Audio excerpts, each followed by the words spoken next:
Supremo não tem muita coisa. O Supremo, ele publicou hoje pela manhã o acórdão do julgamento do núcleo 1 da suposta Loucademia do Golpe.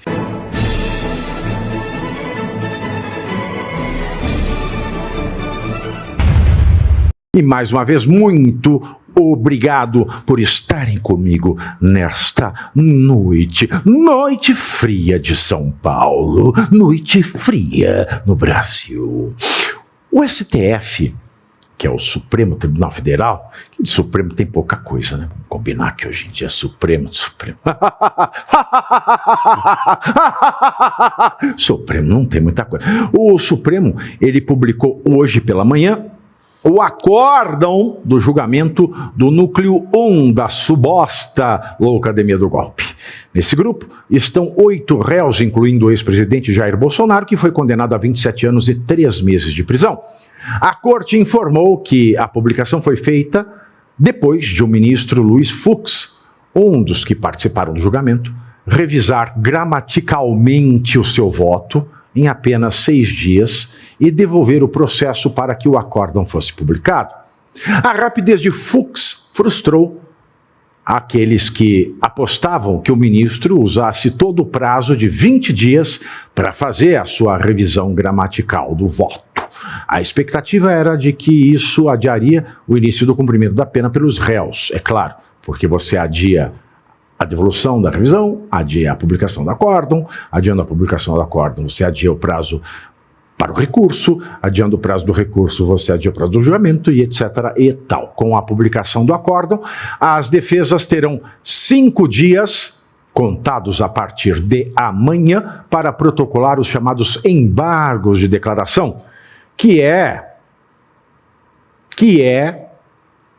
para aqueles que gostam de desvirtuar o direito, o último recurso disponível.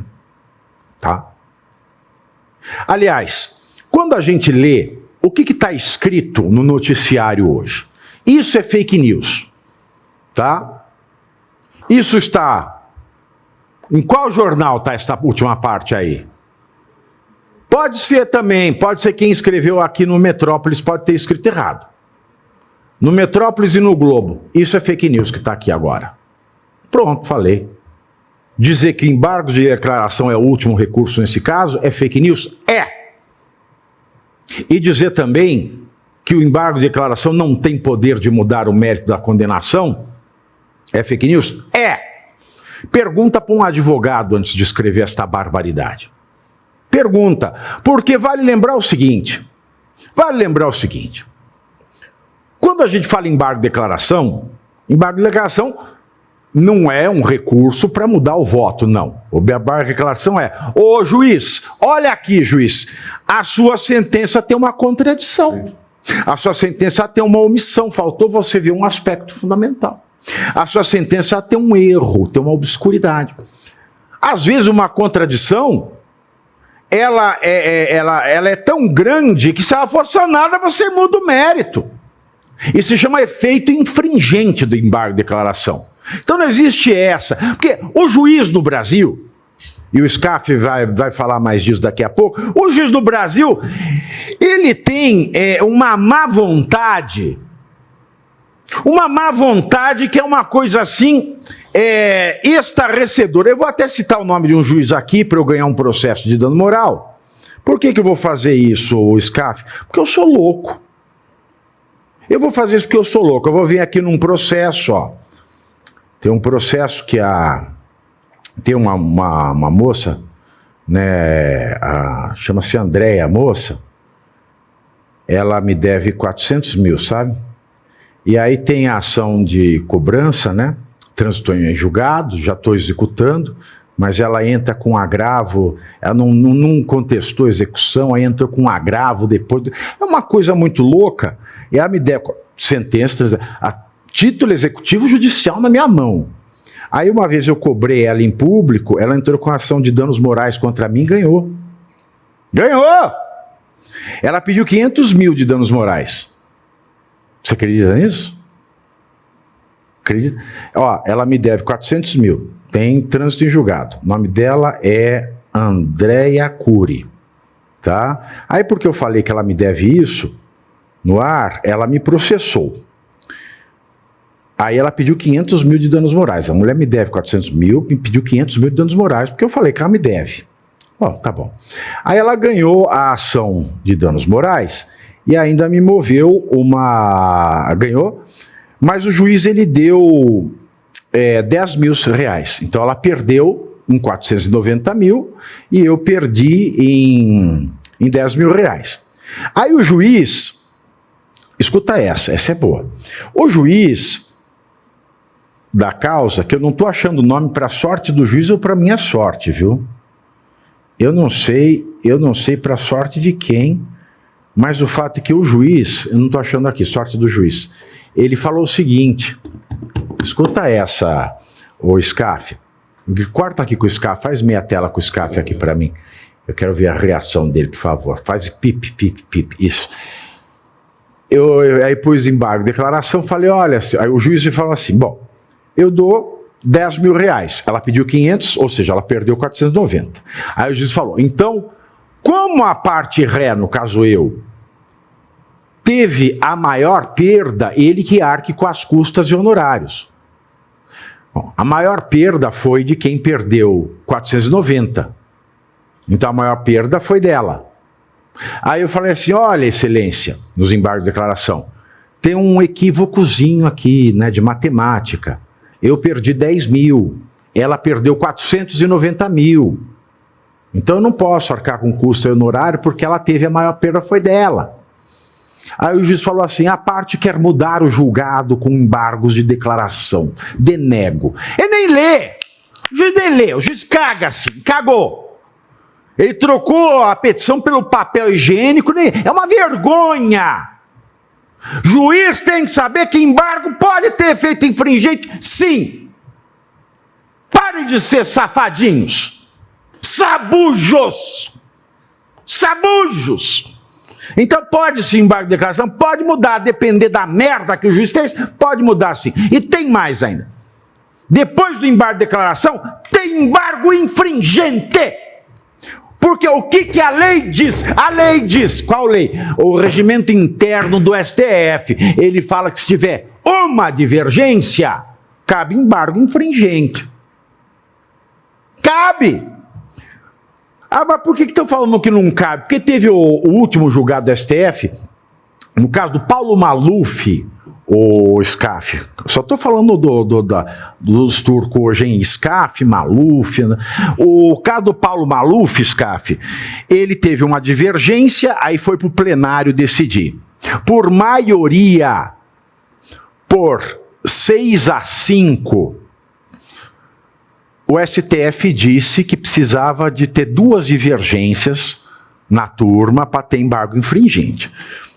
E se fosse no pleno, 4. Mas eu vou dizer o seguinte, o voto do Gilmar Mendes, que foi um voto bonito, ele falou assim, o regimento interno só fala em uma divergência. Ele não fala divergências. Exato. É uma divergência só. Então só o legislador pode exigir mais de uma divergência, porque o que está escrito é uma divergência só. E vale lembrar também que quem votou em favor de 2 divergências já não está mais no STF. Mas mesmo se tivesse. Mesmo se tivesse. Então, assim, é errado. Então, tem mais recurso, sim, pirilim. O que você acha dessa... E também está sendo veloz, né? Vai ter o recurso agora. Você acha que vai ter embargos? Embargo de declaração, eles vão falar assim, vão falar cara caramba, cara caraô. E aí, Scaff, a sua impressão geral desse processo que já me deu nojo também? Esse processo, ele é como...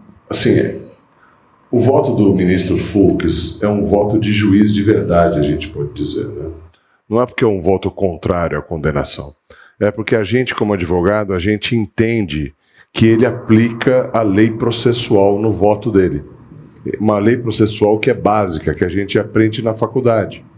Então ele declara o STF por incompetência absoluta para julgar o caso.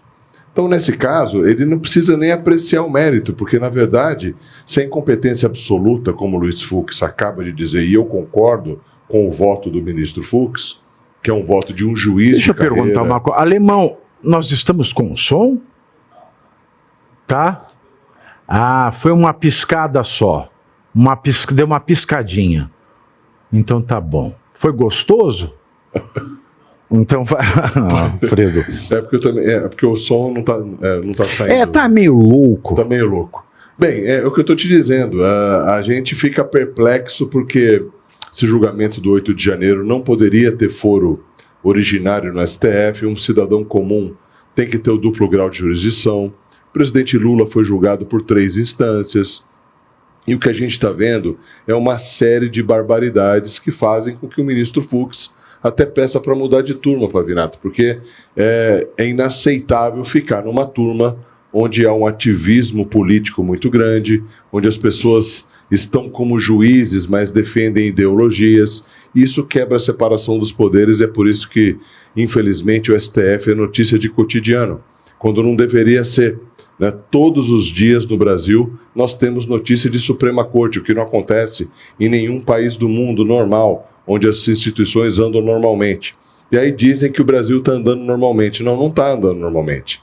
Porque a justiça não pode adoecer o Brasil. A justiça tem que curar o país, tem que pacificar o país. Tem que ser a última palavra que a gente possa confiar. Nós não podemos ter uma politização do judiciário. Um juiz que é ideologicamente a favor de uma ideologia. Ele não está lá para isso.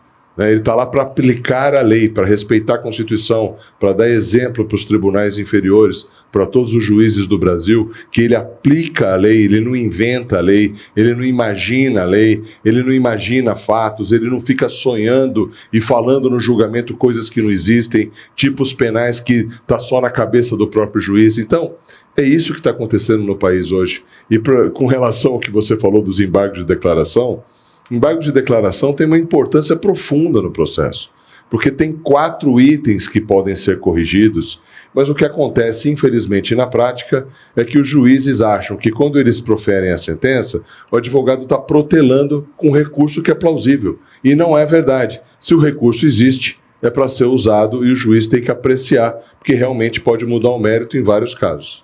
No caso do Alexandre de Moraes, seriam embargos ou embagos? Embagos. Embagos de declaração. Você não pegou os embagos? Você não tem maldade na sua cabeça? Aliás, você falou aí, o Scaff, da mudança de turma do Fux. Sim. Que é uma possibilidade que se tem, né? Quando um ministro aposenta, fica uma vaga aberta, um dos ministros, né? Eu quero mudar de turma. Isso já aconteceu na história recente do Brasil. Né? E agora há pouco, né, agora no final da tarde, o presidente do STF, o Edson Fachin, ele autorizou o Luiz Fux a passar, né, a ser um integrante da segunda turma, já a partir da próxima semana. No ofício, Fachin disse o seguinte, aspas, diante da ausência de manifestação... E você aí já está preparado para ter todos os argumentos para dizer que Marx não foi um cara legal, para dizer que o comunismo não é um lugar para diversidade, para desmontar essa grande fake news histórica da esquerda, que é repetida por nossos professores de história, de geografia, de sociologia, que é repetida nas universidades, que é repetida nos livros. Está preparado para dizer por que Marx não era um cara legal e por que todo marxista raiz também não é, e por que o comunismo é terrível. Você já leu nos Anais de Marx? Pois é, aqui nesse livro você vai encontrar tudo o que você precisa saber para responder aquele sabichão que diz que Marx é um cara legal, pois não é. Leia agora, nos Anais de Marx, a trolha do comunismo transviado para encaçapar idiotes. À venda em todas as livrarias do Brasil, pelo site ou nas lojas físicas. Não deixe de ler.